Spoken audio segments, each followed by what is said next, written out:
bros and heroes. Gonna tell you about bros and hoes and heroes.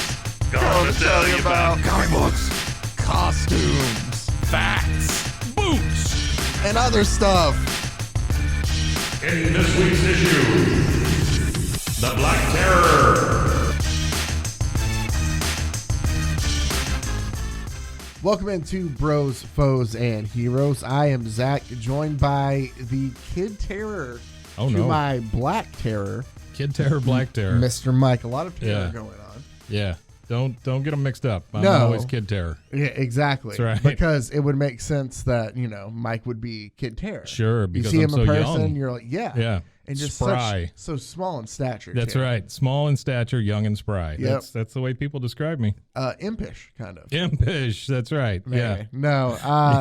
I leap from stone to stone. Today, as we continue to scour the lands of the public domain, because let's be honest, they are filled now with tons and tons of great classic comic book These characters. have been great. I really enjoyed these. Today, we are doing the Black Terror. The Black Terror. Don't know why he went with the name Black Terror. Okay. It's never brought up. Today, we're focusing on his origin, because his origin's Is it like uneventful. Oh, okay. But I was thinking the Black Terror very much sounds to me like the plague yes. or something like that, you know? Well, his costume, as I'll show you a picture of here, it's basically an all black bodysuit. Oh. And it's a skull and crossbones. You know what? Of any of the ones you've shown me, I like this one the most. Of course, it's Punisher. Domino Mask. Of course. Oh, yeah, of course. Yeah, well. He is kind of 1940s Punisher. He's going to really injure himself jumping onto that plane, though. Oh, yeah. Like he's falling from the sky, jumping on a plane. And it looks like he's about to, like, Donkey Kong just punch through the top of the plane. Well, both hands. He's going to rack himself on that plane first. Well, I think he's wearing a cup. Mm. You know, all superheroes do that. He wears a terror cup. Yep, terror cup. So, the Black Terror is a... Brought to you by Testacuzzi. We hadn't said that in a while. We haven't said that in a while. That's right. Yeah, do you ever rack yourself diving onto planes when you're chasing bad guys? Testacuzzi. The Black Terror was a creation of Richard Hughes and Dan Gabrielson back in the first appearance here that we're going to talk about from Exciting Comics number 9 back in May of 1941. So we are right at Golden Age. Yeah, we are right before World War II. Yeah. For us joining it and stuff. Right, so right. Like you said, peak Golden Age comic. And let's be fair, I mean, us joining a war is really the time the war starts. Yes, I mean, that's true. Wars don't happen without us in them. You know, that's usually our thought skirmishes. process. Yeah. But they don't really count unless we're there. Yeah. We are the Kanye. Player, it didn't take place. Player 3 has entered the game. That's right. We are the one. 3. So what we have here is Robert Benton is our man here, our hero, if you will. Yeah. The Black Terror. But Robert Benton has a day job. What a name to be a hero. Black Terror. Well, he's also your local pharmacist. Okay. Sure he is. Yeah. Right? So all right. I was going to guess phlebotomist, but sure. Local pharmacist Bob Benton is being stricken down by the mob. That is how we open this up, right? All right. They're basically like, hey, where's the protection money you owe us? Boy, that is the first place the mob goes to. To the pharmacist. Poor pharmacist. Well, and Mr. Benton here, our pharmacist, says, hey, I'll give you the money tomorrow. Yeah. I can't help it. Business has been slow. Which I was thinking, is he just talking about sick people? Yeah.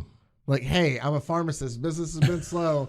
People have been healthy this week. I can't help it. Crazy. What I'm able to pay you for protection. Now you're like feeding into the plague thing I said. You know, maybe he started a plague as the Black Terror to get some more money so he could pay the mob. Exactly. So he's a pharmacist. He's a pharmacist. So basically the mob tells him, all right, I'll give you one more day. Yeah. As they go to leave, there's this little kid outside that bumps into him. And the mobster just pushes him down and says basically, beat it, kid. This ain't no resting place for punks. You know, typical 1940s speech. Yeah, sure. I love that. So, beat it, kid. This ain't no resting place for punks. Bob Benton, our local pharmacist. Bob Benton. I feel like he goes by Bob instead of Robert. He's not as formal. So Bob Benton. Sure, he's not a formal guy. No, goes after outside and is like, hey, you thugs, you can't basically knock a child down. Hey, guys, quit it. Yeah. So what do the thugs do? The thugs just start punching up on Bob. Just beat the mess out of him. Poor Bob. About that time, because Bob's luck's not going to get any time, better. Every time they hit him, pills just fly out, you know. My inventory. It's like Sonic with rings, you know, but it's pills. Yeah, and the finishing blow is when he has no more pills that come out once That's he right. gets punched. Yeah. About that time, bad luck for Bob. Gene Starr, secretary to the mayor. 2 R's? Yes, 2 Yeah, R's. sure. And city comptroller Rodney Clark. Boy, this is filled with action here. We got a pharmacist, we got a city comptroller, and what was the other one? Dog catcher? The secretary to the mayor. Secretary to the mayor. Boy, dream team. Oh, I didn't tell you, this was published by Needor Comics, so you know that, Yeah. you know. Just so you know the quality's there. Exactly. Sure. Yeah. And this is also a character, I was just going to leave it for the end, but I'll go ahead and say it now, that has been brought back by so many different publications. Really? In so many different ways, shapes, or forms. Oh. Like, I am focusing on the Needor Comics version here. Yeah. There's yeah. a bunch of the weird only ones out that there. count. Again. Oh, yeah. Yeah, I need the... Needor. The only ones that count. Yeah, the knowledge of what timeline we're following here for all Sure. you Black Terror enthusiasts. Sure. There's some guy out there, and I gotta hope he's like- listening. He's got a room in his house devoted just to the I Black hope- Terror. you know? Yeah, but he's like, I hope it's... damn it. I thought they were talking about a different version. I've already heard about this version. I know everything about the Needor Oh, version. man. So, yeah, bad news for Bob. Honey, we can go to that wedding.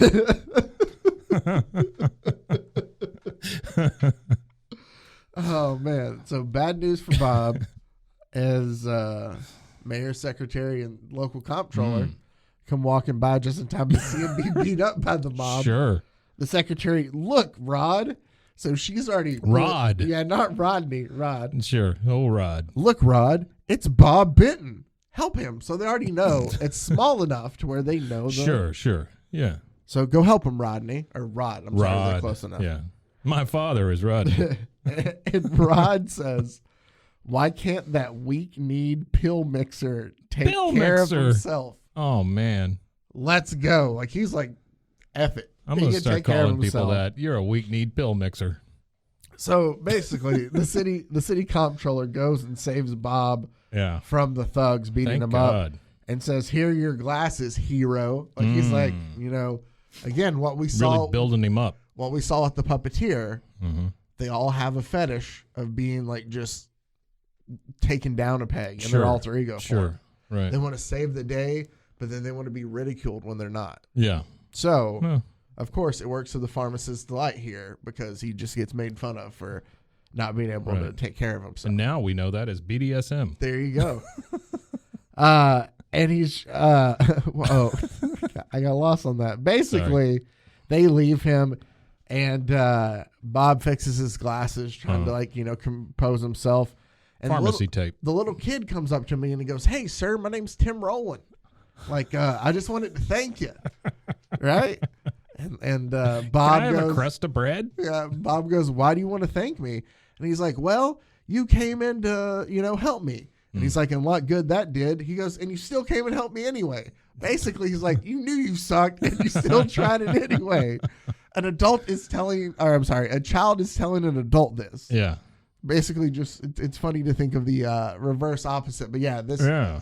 Tim's really trying to give Bob a pep talk here, right? So My dad's a weak-kneed pill pusher, too. yeah, Tom says, though, "I wish I was like that, though. I'd find it easier getting along." To which Bob's first response is, "Need a job, hey?" He did not ask that at all. Tim does not ask him. Tim's just basically like, "I wish that, I could dive into things without Right. thinking about them." Right. I think it was on the collective conscience at that point, though, that everybody needed a job. Yeah. Okay. It's the so 40s. That's true. So Yeah. maybe Yeah. Bob's just asking anybody that'll Sure. talk to him Right. for a set amount of time. Hey, you need a job? You need a job? Nobody wants to work with me. They got to deal with me all day. Do you want a job? And he goes, "Come on in. Maybe I could use an assistant." He doesn't even know, though. He's like, "Maybe I could use an assistant. Yeah. You want a job?" So I'll while give they're you down plenty there, of work, just no pay. yep. it already says the first panel we see, or next panel we see, this is my spare time hobby. So obviously he's not on the clock anymore. Wait, what?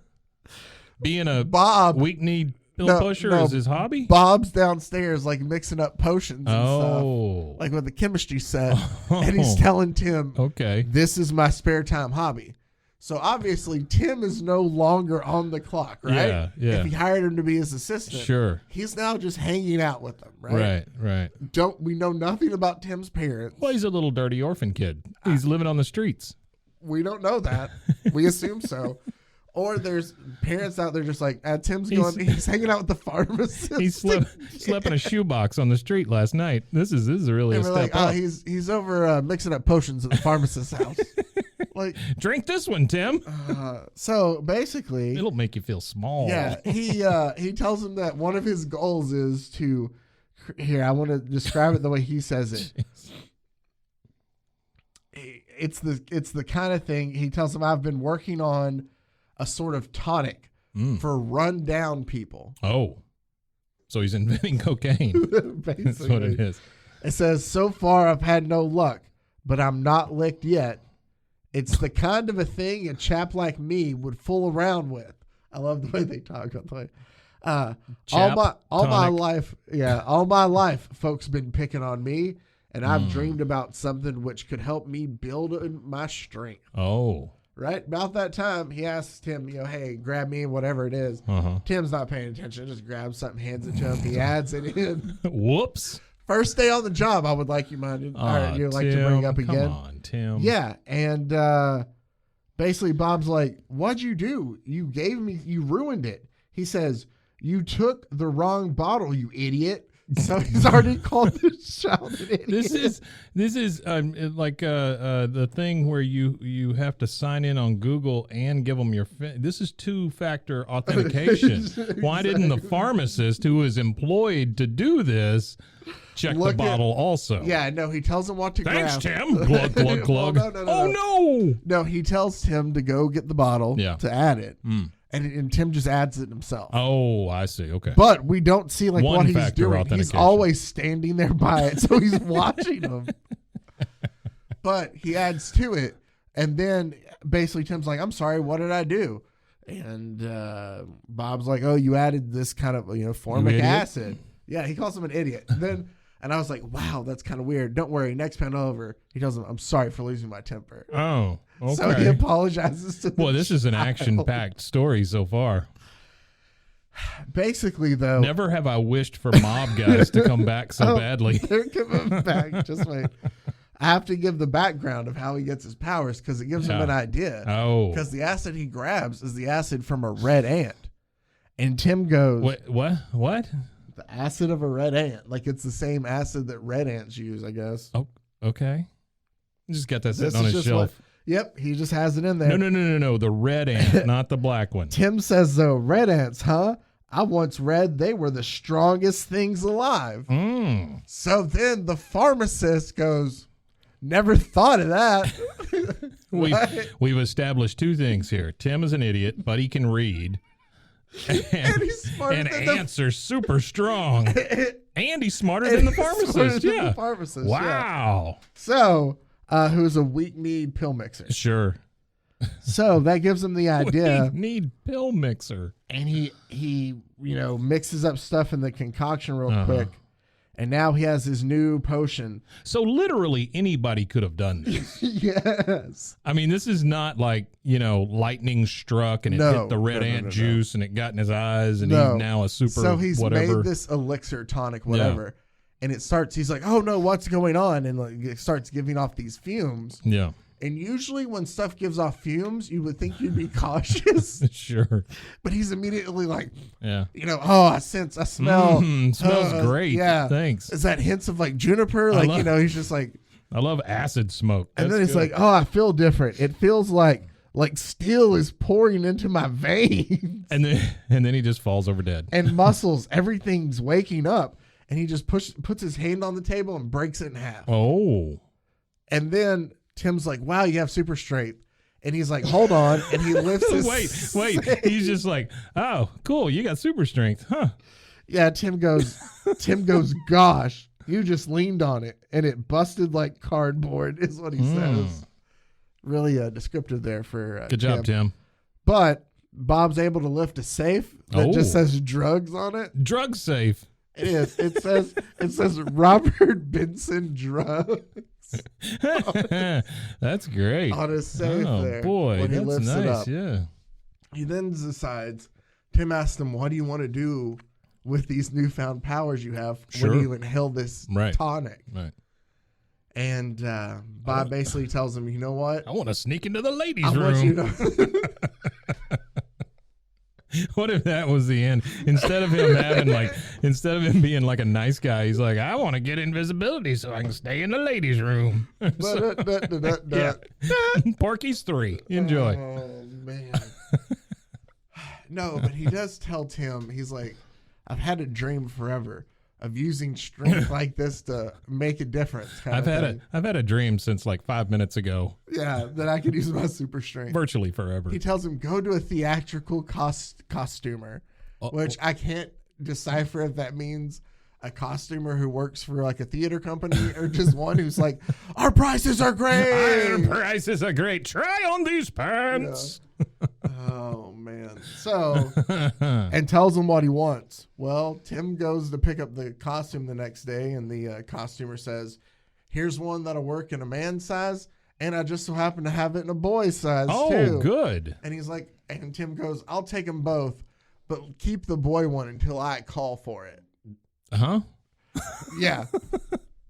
So, okay, sure. So basically, kid goes to Target. He's like, how much is it for the 2 TVs? Well, Mr. 8-year-old, it's $500. Mr. 8-year-old. Here's $500. Yeah. I'm going to take one TV right now. Keep the second one for me till I come back. Hang on to that TV for me. I'll be you there, back, buddy? I'll be back for it later. Oh, that's great. Not a weird side at all. No. Well, it's the 40s. Also, how is he already assuming that somehow he's going to be a superhero? That's true. He didn't inhale the ant juice. No. Who's to say that pharmacist Bob will let him inhale the Well, ant that's juice? true, too. Yeah. So. Well, I guess he did give him a job when he didn't really know if he had one or needed one. And so he's just like, yeah, I got this Bob wrapped around my finger. I'll just be a hero, too. I'll be like, hey, you still need an assistant? Well, I need to inhale that ant juice. Yeah. So, basically, inhale that ant juice. Tim shows up with the costumes. He knows that the gangsters are coming back to shake him down. So Bob breaks away. Miss Starr, she ends up being the love interest for the Black Terror for a while. So she's here a while. The mayor's secretary. She's blonde. No, she's a brunette. Oh, yeah. Wow. Okay. I know. Very progressive choice. Yeah, it's very progressive. Yeah. So flat-chested brunette. So he leaves and he changes into the terror costume and basically says, "Hold it, Muggs." Muggs. He calls them Muggs. He beats up the thugs that are there to shake him down, but our pharmacist Bob, not Black Terror. Right. Sure. He beats them all. He basically says he punches a guy and says, "From the Black Terror with love," because thinks he's kind of cool. Wait, he hasn't come up with his Superman thing yet. He's already First guy he punches is the Black Terror. He says, "From Black Terror with love." Like that's his catchphrase. I guess he's trying out. Yeah, that's a good one. I don't know if it sticks. It doesn't pop back up. Sure, but maybe he says it in his head every time he punches somebody. Like he's like, I really wish that would have stuck. Yeah, like he thought it was super cool when he said it. That'd look good on T-shirts, wouldn't it, Tim? Yeah, Tim. Hey, Tim, write that down. So he dispels the Muggs, as he calls them. Muggles. And sends them, the non-magic ones, and sends them back to their boss and says, hey, tell your boss that I'm coming for him. Basically throws him outside, or he grabs him, goes and throws him outside, and the cops are out there. Yeah. They're just like, hey, who are you? Just waiting. And he's like, I've already done it for you. Basically tosses it to him and runs away. And they see a note attached to one of them. Doesn't want to talk to him and explain it. Right, sure. There's a note. He says it's this is a mug. It's like, you're welcome, sign the Black. Like he was like, hey, you're welcome for me doing your job. Black Terror. And he's like, looks like you put this sticker here too. Maybe that's his call sign. Well, here's the thing. He just made this character up. Yeah, and he already has a sticker for it. Well, he's got a sticker, and he's signing notes to the police and going, nah, take my word for it. They're bad. And he already has a catchphrase. From Black with Terror. love With for the love. Black Terror. That's great. Oh, man. So, It's got to be way more exciting than being a pharmacist. So after this, he hops on the back of their car and just rides with them to the bosses. Wait, so he won't talk to them, but he jumps on the back of their car. No, he jumps on the back of the thugs' cars. Oh, the mugs. Or the mugs' cars. Yeah. Sorry. Once they get let out of prison, he waits. He's just waiting around. He jumps on the back of their car. Which, here's the thing, too. It's not like it has a window on the back of the car. So they can see him. They just don't look. And what I'm thinking is all those poor people that are now lined up at the pharmacy that aren't being waited on. You know, there's so many sick people just going without their pills. But I mean, he's just basically like hunched like this on the trunk. Sure. Like directly in the view. Like if the driver ever checked his rearview mirror, he sees him. He just does a quick left and loses him. And so the driver apparently says nothing. He's just like, Yeah. all right, Well, I this guess was- he's coming with us. This was before rearview mirrors. Oh, really? Yeah, I think so. Rearview mirrors were invented in 1947. Oh. So that's, yeah, that clears so much up there. Yeah. Why would they look like them? Right. Yeah. We didn't know about safety then. No. So he follows. That's how he follows the mugs to the big mug mugs. hideout. Yeah. And while he's there, he basically takes care of all of them. Mug hideout. The mug hideout. That's wonderful. So while he finds the way to the mug, I like how you have to like get back into it. You're like, I have to get back. So the mugs. Oh man, mugs. I laughed so hard just talking about the ridiculousness of him riding on the back of the car and nobody. Yeah, it's ridiculous. Because it's filled with like 4 people in there. Not one of them notice him. Right. So basically, though, he's able to. How about them Yankees? They're just riding around, you know? Yeah. So he's able to infiltrate the hideout and take care of, everybody's out there looking for protection. That's the end of the first story. But hang on 1 second. So how did he get into the hideout? He just like breaks in. Okay. It just crashes in through like a window. Oh, okay. All right. Yeah. I don't know. I was expecting more, maybe. No. You know? Okay. All he has is super strength from inhaling fumes. Sure. He's basically just huffing stuff He's and not- getting strong. Maybe nothing's really happening. This is all taking place in his mind. He's in an alley. He's got spray paint all over his face and a paper bag. But in his head, it's him just fighting. That's right. People pass by and he's just punching the air and stuff. How great! It's just a big trip. How great if we marketed a movie, right? And you think it's like this Yeah. big, just like epic thing. And it at all the end, takes just place. in the very, it's not like it was a dream. It was a dream, Yeah. but it was the fact that he was huffing spray paint Sure, to he was imagine just huffing it. spray paint the whole time. How pissed off would people be at that reveal? Or Yeah. how much would they love it? They might love it. No, you know? I think they'd probably hate it more than anything. Oh man! But I think any publicity is good publicity. That's so maybe true. that's a thing. So he might have been huffing paint here, but he thought that he was beating up the mugs in the mug house. Our second story, because it continues right into the next story here. Where's Tim, by the way? So Tim was no longer there, but Tim does come up here. Okay, great. Because right outside of the pharmacy, because Tim's going back to go see Bob. His parents are like, "Hey, go hang out with pharmacist Bob again, like you've been doing all day." Sure. The payphone outside. Mm-hmm. Because we get a cut from the mayor's, how the second story starts, of basically like they're building new subways. Oh. And somebody else has been leaked about like where the new land for the tunnels are and has bought it up and is trying to hold them, like, hey, you have Basically to pay our for rent. ransom. Yeah, sure. So, and they say if their demands aren't met, like they're going to cause a subway wreck. So we know this is subway wreck. Yeah, like they're going to cause a collision. Okay. I'll tie the tracks together. So we don't know if the public knows about this or not, because this is the mayor talking about it. Mm-hmm. But one of the next panels we hear then, or while this is going on, I'm sorry. It's the next panel.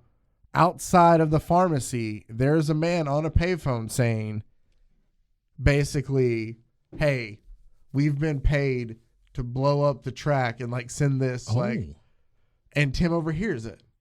So how lucky is it that the plan to cause this crash not only is happening, but the guy who's like part of it is like, hey, I'm going to tell you all about it on this payphone right outside the pharmacy where Tim overhears and can tell Black Terror about it. Well, this is very much, it brings to mind like those movies where you see the reporters immediately run over to the payphone to give the story to somebody.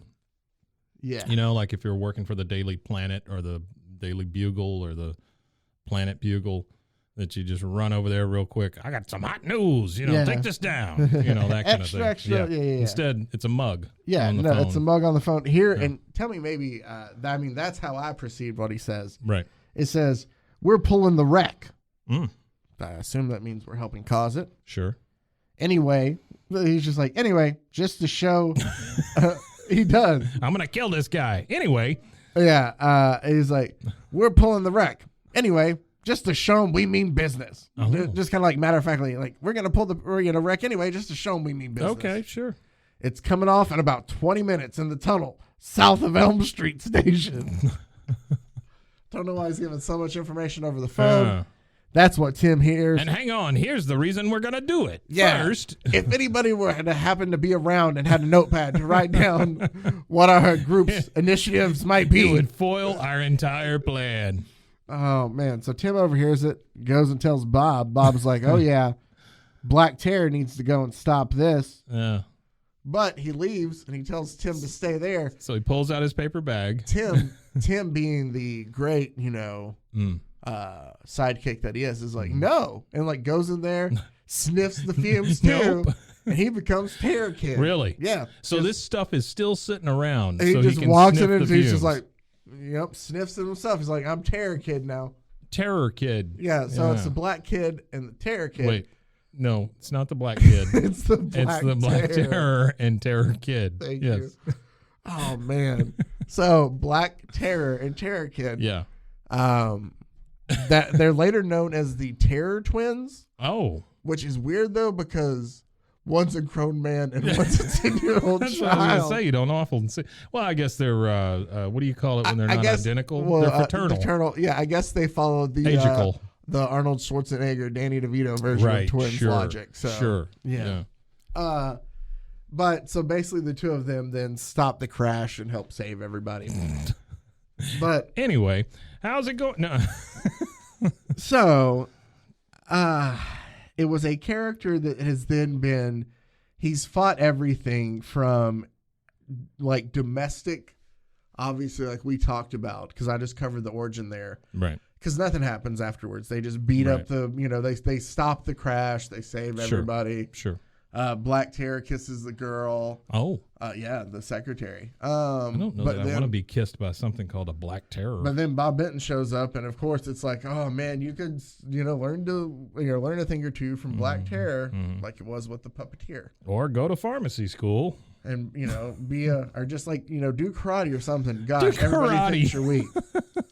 So, basically, though, the Terror Twins. We've yet to run across one of these public domain guys that can fly, right? Yes. None of them can fly. He has not flown yet. Okay, all of them are like, I'm super strong, or I got a gun that's real shiny. We have to think Black Terror, all it is he has super strength from an ant. Huffing stuff. Yeah. Yeah. Okay. So, I guess if you could turn it into, it could huff anything. But I guess, when you talk Spider-Man or whatever, it's kind of the same thing. Yeah. No, you're right. Especially if you don't go for the Spider-Man who actually shoots web stuff out of his wrists. Instead you go to the ones that have to manufacture it. Oh, yeah, have to make the... Yeah. No, I think you're right there. All right. Basically, as I said, though, the Black Terror and his sidekick Tim together, known as the sounds stupid when Terror you say Twins. It. Yeah. They fought threats both domestic and foreign during World War II. Oh. Because, of course, anything during World War II would have to fight Nazis. Yeah. I always enjoyed the one where they fought a horse. That was my favorite. Yeah. I don't know what that means. For most, I'm trying to... Just like picturing him punching a horse. I'm trying to think of what the racket the horses would be up to. Well, like, they were throwing the races. oh, They were that's what it throwing the was. big race. They found out who. Yeah. It's like, yeah, you know. Yeah. I bet you, but I mean, they'd probably be ethical. What if they were trying to take down a mob boss by throwing the races? And Black Terror's like, no, I stand up for justice, which means clean horse races. And just like maybe he doesn't see the point that they were trying to do justice of their own. Well, I think what we're overlooking is that it is the horses that were doing it, not the jockeys. Yeah, no, It's the the horses. actual Yeah. horses. Yeah, the anthropomorphic horses that are Yes. throwing races. Right. I mean, we've entered a world where a bald eagle called Raven is called a crow because the cops can't understand him like the other guy can. Yeah, So we're not that far off from No, we're having not. talking horses that are throwing races. exactly. Yeah. I'm here for this Sure. comic universe. Sure. But as they Again, this feeds right into that paint huffing Oh, theory. for sure. Yeah. For sure. So I brought up Jean Starr, the secretary, as the love interest for a Yeah. while, but eventually Yeah. she fades away. In their spare time, Bob Benton and Tim attend meetings of the Fibbers Club. The Fibbers Club. You want to know what the Fibbers Club is? Are they liars? Yes, they get Yeah. together and just tell They just tall tell tales. lies. Yeah.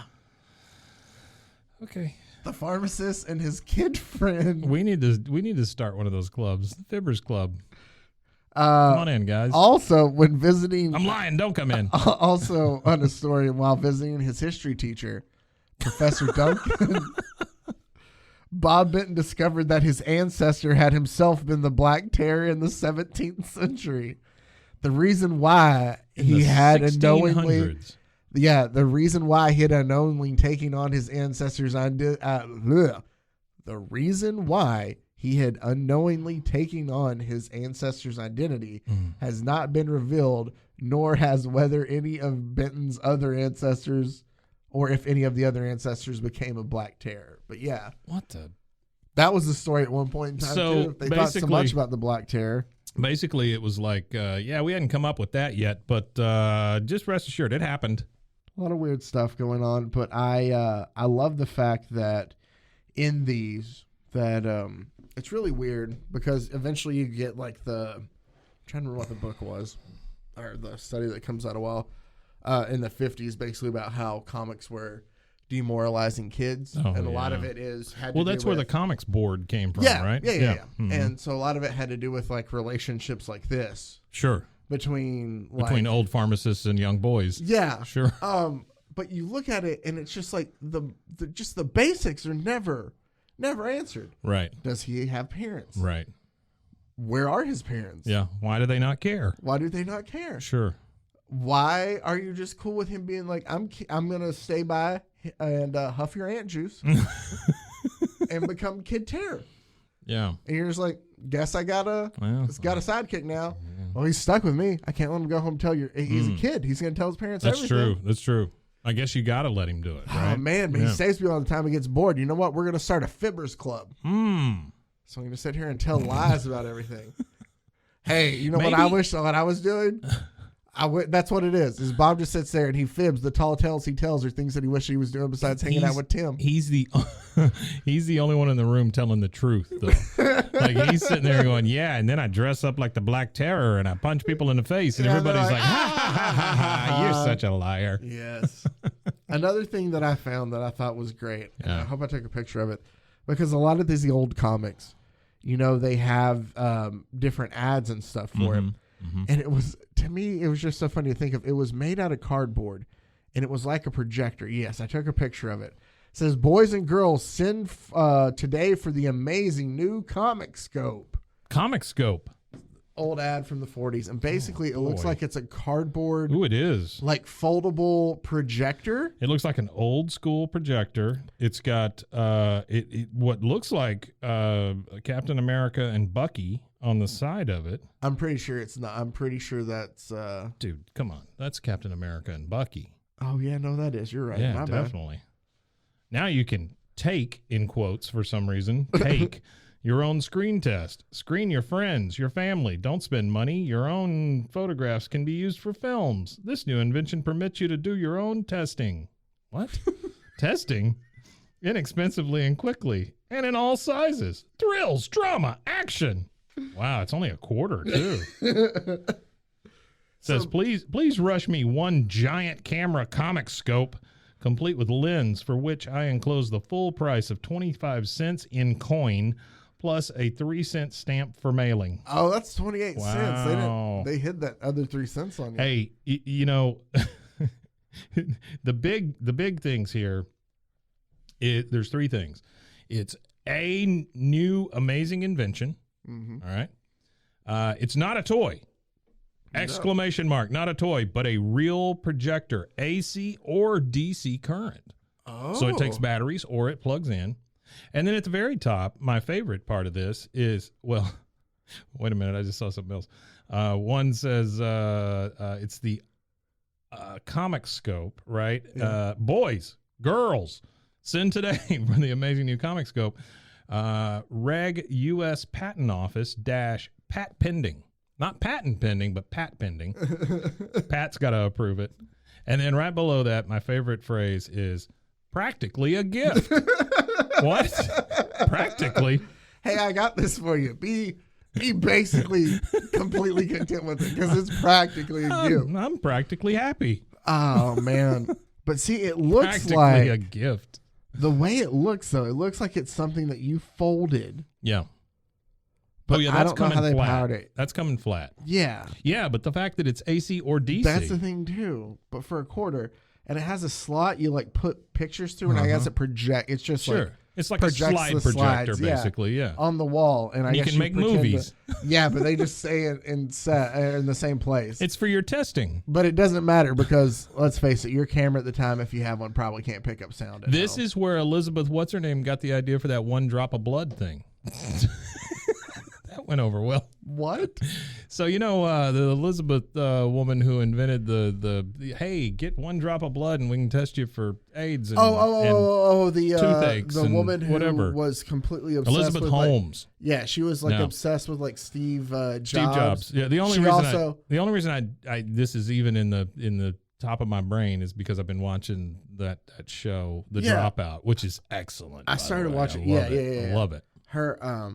Her voice is a little. Oh yeah, her voice is crazy because she changed her voice. Yes. She's like, "Hey, I'm Elizabeth." Hey, I'm Elizabeth. Yeah, and so she just talks with Yeah. throws me off. But yeah, Crazy she always stuff. is wearing like the black turtlenecks like Jobs did. Too. Yeah, she is. And I'm sorry, this has nothing to do with comics, but I'm going to tie it back in. They probably love this part of it. I'm assuming we have 3 or 4 listeners. All those pharmacists that are listening love this part. Hey, this was y'all's. If you had the pull of which one of what occupation was going to be next, and dedicated to pharmacists everywhere. That's it. You win. A plug here from Testacuzzi. You'll practically love it. Yeah. It's practically a gift. Testacuzzi.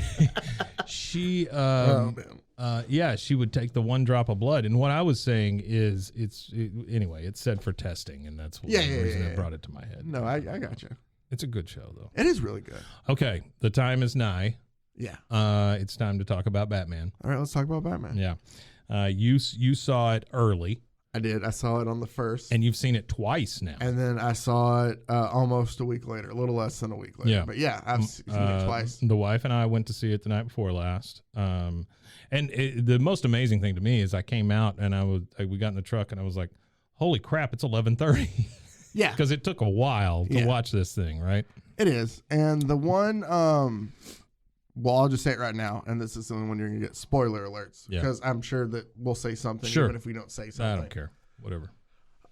It's the Batman. What do you want? I mean, come on. We gave you 2 weeks. So, I think that I had a little not worry, but just wonder of why it felt like they had wrapped it up and then kept going. Mm-hmm. But then it made sense afterwards. Like I felt the same way. I was like, oh wait, it could have ended there. It could have, but then I see what they did with it. And so it's not like it strayed too far away from the rest of the story. Well, I think you get to the end of this thing, or what we thought was the end, and you go, oh wait, everybody still kind of hates him. Yeah. And so he had to be this hero to take care of all this stuff so that when you make the next 2 movies, they can go, oh yeah, we trust him. Yeah. Yeah. And there was a nice scene of that, of where at the beginning when he saves that guy, how he's like scared of him. And at the end, then when that woman is raised up and she grabs him, like the mayor. Was that the mayor? No, it wasn't the mayor. Oh, well, he does grab the mayor too. Yeah, she I'm hesitates talking about when they lift the woman on the Oh, helicarrier. yeah. I will say though, he throws a woman into the sun at the end, Yeah. and it's a little disconcerting. it is, and then you find out, spoiler alert, he's Superman. Oh, Weird dang way. it! All the time. Weird way for them to pull that off. No, so I really liked it a lot. I also like the idea that since this is second year Batman, Yeah. and we talked a little bit about this before we started recording, but And they didn't jam that in your face either about it being the second year. They No. just showed you that one file that said year 2 on it, and then that was it. yeah, and so it's like, hey, we told you it's early on, but you get to see, like, it seemed like it was the first time for him to use that flight The suit, yeah. and like Rob Pattinson played it off awesomely because he looks nervous jumping off of that thing, like you would first time you use something like that. Definitely. And like he's not able to stick the landing, and it's Right. kind of one of those things like, oh yeah, if this were your first time to use that, That's what I kept. it was like a sense of realism to it in a way. and I Yeah, like that's what I kept turning to my wife and saying, like, I like the fact that, number one, he's getting hit. He's not just taking all these guys out immediately. He fell whenever he did the suit. I mean, there's imperfections there because you need to remember Batman's just a dude. exactly. I mean, he's just a guy. He's able to spend all the money in the world to build all these cool things and make himself basically impervious to bullets. But he's still just a guy. Exactly. You know? Yeah, no, for He's sure. gonna get bruised. He's gonna get beat up. Yeah, no, there were a lot of times like he would get his back. It showed him to have a determination that the others didn't in a sense. But yeah, no, I like that. It was felt like, and I like the fact that he got things wrong and he wasn't always the smartest in the room. Like the fact that Because like year 10, great. He's he gonna gets be that. smart and he's gonna have gone He's through gonna all have this stuff. so much Yeah. other things to go off of. Eventually, he'll be the world's greatest detective. But kind of how thing. do you Yeah. get there? Well, obviously you have to go through things to become the world's greatest absolutely, sure. detective. So I like that. Also like then at the end, well not at the end, but right before the end, to where At the first end. at the first end, yeah. The scene where they're talking about Bruce, it's such a great scene.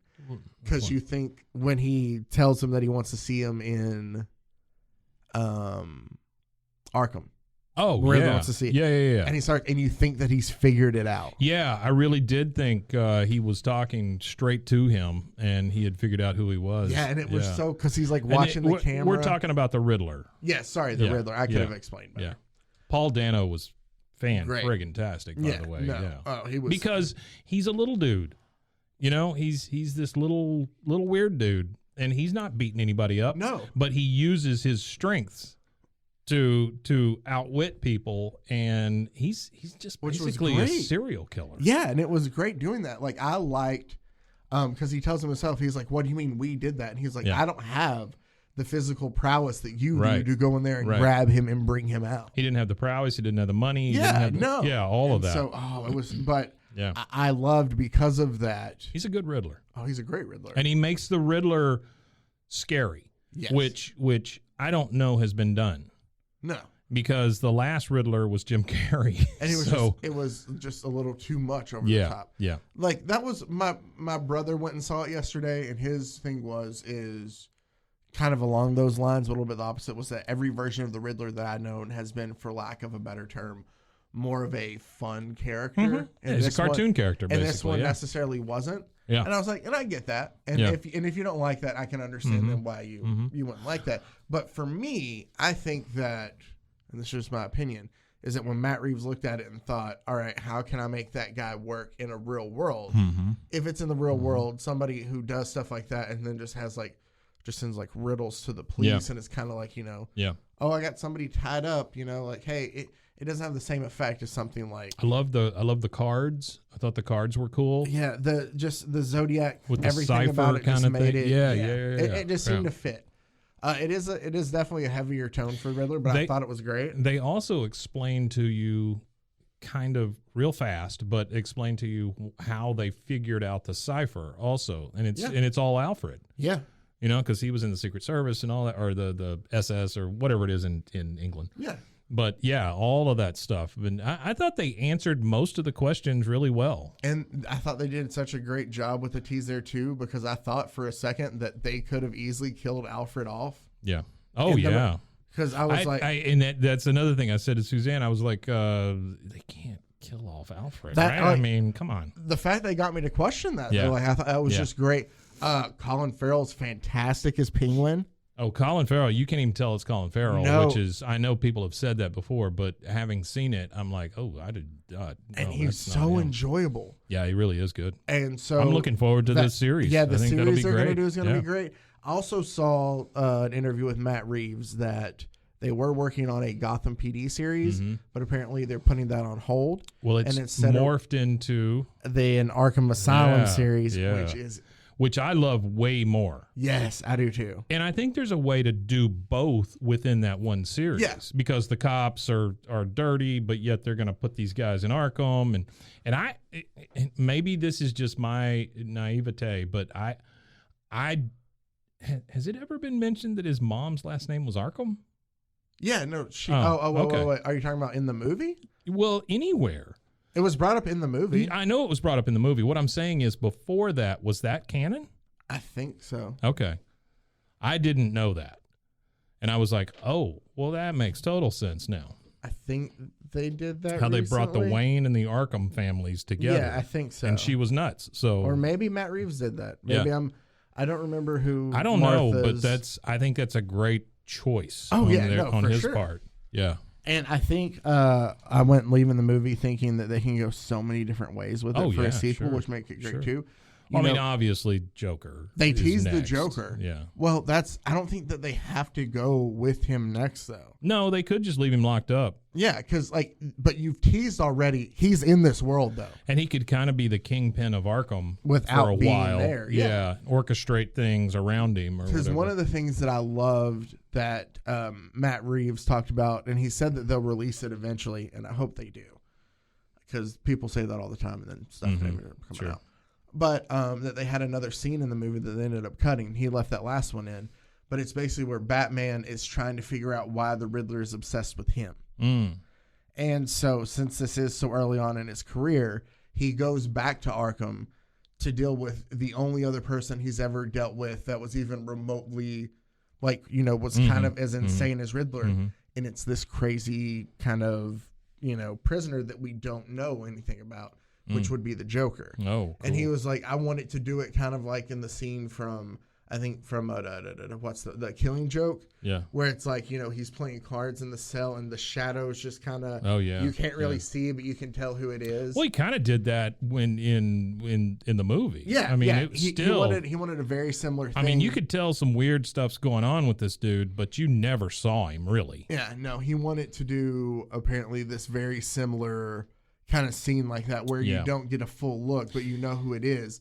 But the thought that, Joker's already there is like just a guy who's already insane that Batman's already dealt with, and having to character study him to try to get an idea about the Riddler. Yeah. I like that idea. I also like the idea that he's already been around, but of course more people like this are starting to pop up because the argument's always been, does Gotham already have these supervillains, or do the supervillains pop up because there's a Batman? Well, and they kind of started to explain some of that with the flood and all that stuff, So I thought it was good. I thought it was really good. I've got two criticisms I'm gonna throw at you though.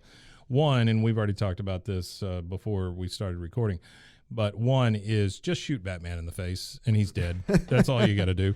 That's true. But that's an overall thing with Batman anyway. I told you I love the cowl, how you could see the stitching on it and stuff. I think that's cool because it shows that someone made it. It wasn't just dropped out of a spaceship or whatever. Yeah. I did like how few gadgets this Batman had.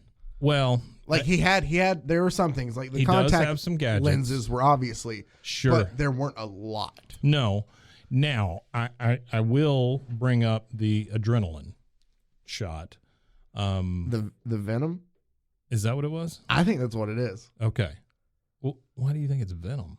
Like from the chemical that's the Venom. That's the same stuff that Bane uses. Oh, okay. I didn't realize that. Yeah, no, the green liquid. It's all made out of red ants. It is. Sure. They were going to huff the fumes, but he couldn't, so he had to inject Well, it. he had the exact right amount, and it's obvious he's never used it before, but he's already got the port in his in case suit. he had to. Yeah. No, I thought that was venom, like the same adrenaline Yeah, stuff that maybe they would end so. up giving Huh. Bane. So that's why I thought they teased that then too. Yeah. I would love to see what Matt Reeves' Bane looks like. See, there's a lot of that's the thing I love too. Was also I thought there were so many teases. Joker, the fact that Venom exists. Obviously, I'm not saying that this is where they're going, but I'm saying like they've already, to me, at least thrown a little hint that there's things out there that could. Well, they brought up Bloodgood or whatever the name of that city is. Bloodhaven? Yeah. Where that's where Nightwing exactly. is. Yeah, Nightwing's there. Also, the only reason I know any of these things, by the way, people that are listening, hopefully still, is that I went on the internet after watching the movie and got filled in on all this stuff. I did not. Nightwing is past my point of interest. Yeah. And I knew it was a thing, but I didn't know exactly how it works and all that stuff. Yeah, And so I was filled in a little bit. I gotcha. Yeah. Okay, yeah.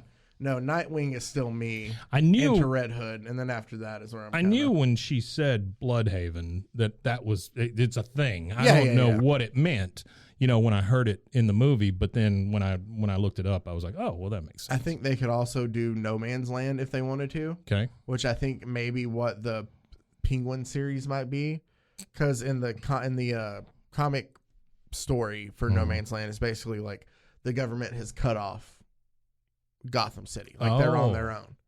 Is that the end of the Justice League, the desert thing? Or not just No. Is it Justice League? No. Yeah.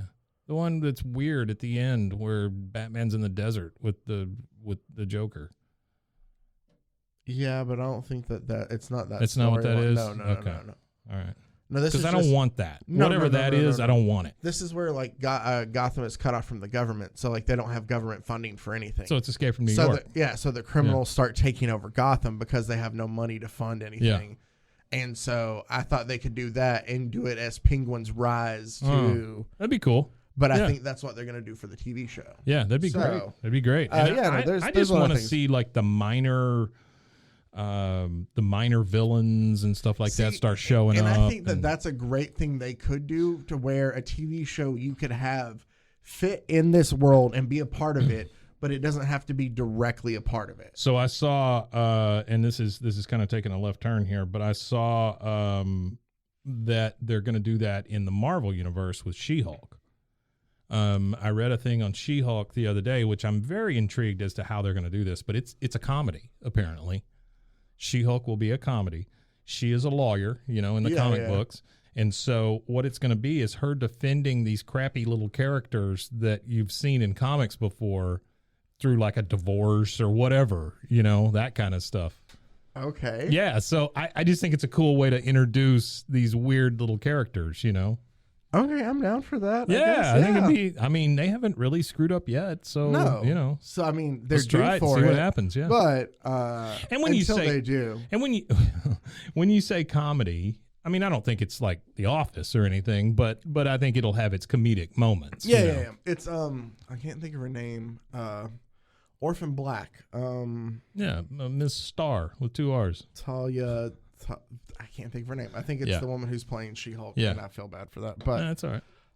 You can't remember them all, Zach. That's true. It's just the way it works. Just like with Pokemon, you can't catch them all. That's right. Or can you? You can try. You can't catch all the memories. Try to catch them all, but you can catch some. So make sure to catch the good ones. Sure. I started to say something really terrible. I'm glad I. Hey, Allison. Allison is our editor, by the way, and you can leave this in, Allison. But you can thank me later for not saying what I just thought, because you would have had to cut that out. Oh no! Yeah, it was bad. I didn't like it. Oh no! I didn't like it as soon as I thought. When we're done recording, I'm going to make you tell me what it was. Sure, I get that. All right, so I used to be friends with this guy named Zach, and then I told him that thing. Oh man! No, I'm super into any of this stuff that they want to do. The Obi-Wan series is piquing my attention now because they're getting ready to release it. The She-Hulk thing, Moon Knight looks friggin' awesome. It does. I am very, very into this. But it's still no ROM. I need my ROM series. Do you remember ROM? No. ROM was a Marvel comic, Okay. but it was based on a big robot alien. Okay. That you could buy in stores. So ROM was around before the comic. It was just like this thing that Mattel came up. I think it was Mattel. Yeah. Came up with this robot, and I had one. It stood. You remember the big? I want to say 12-inch. They may have been larger. Big Star Wars figures. Yeah. Like the big 12-inchers, right? Which I've never had a problem with, but they were the big ones. And ROM. Never mind. Yeah, exactly. See, that's the things you don't say. Yeah. You're welcome, Allison.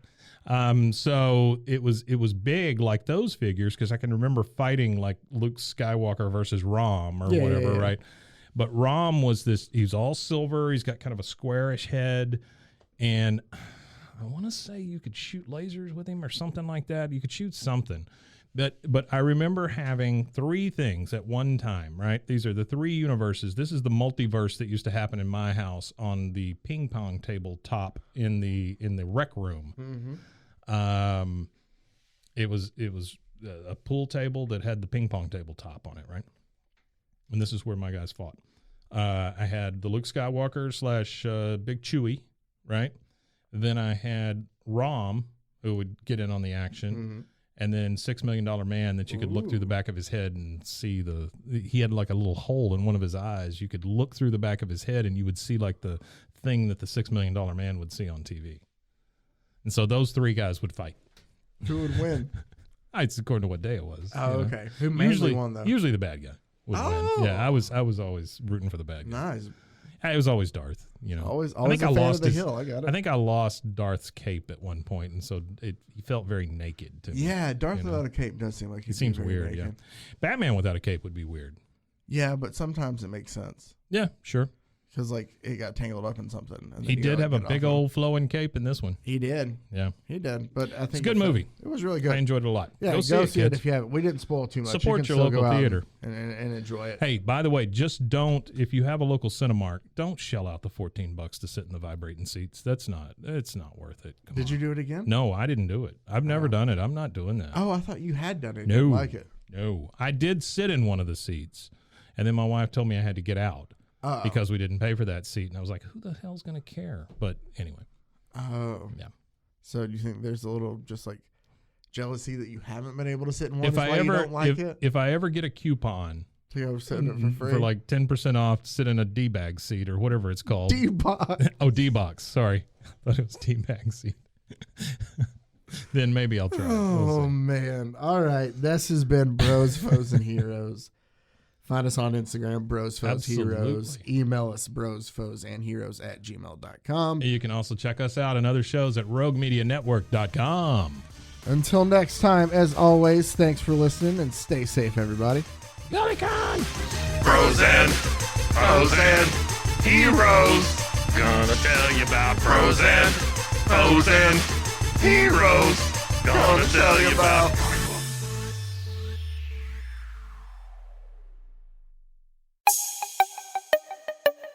This has been a Rogue Media podcast.